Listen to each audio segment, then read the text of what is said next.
Yeah, so I'm Riley Fitzgerald. I'm graduating with my EMT certificate.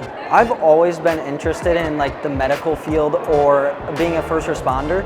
I got onto the Eldridge Fire Department when I was 16 and got to get in and see that kind of stuff, and I was like, this is definitely the role that I want to take and head that way. So eventually my life goal is to become a police officer.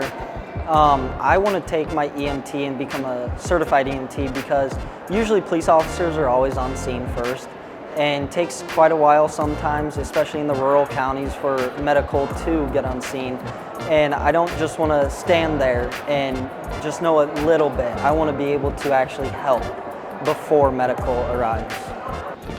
Riley Matthew Fitzgerald.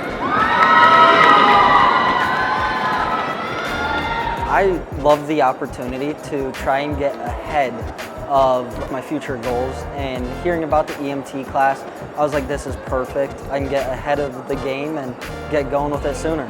Taking the EMT program, it has been a little stressful and a little difficult, but you know, you learn to adapt and get used to it and learn how to study for both high school and college classes, and it actually becomes quite easy. I love the teachers. Katie Hewlett is our EMT teacher. She is awesome within the class. She makes it fun, makes it all of us want to actually be there and show up. I am very excited to start my criminal justice program. My entire life I've always wanted to become a cop, and now actually getting there and getting closer to it. And I think it'll be a lot of fun, and I can't wait to become a police officer and eventually work my way up to crisis negotiator.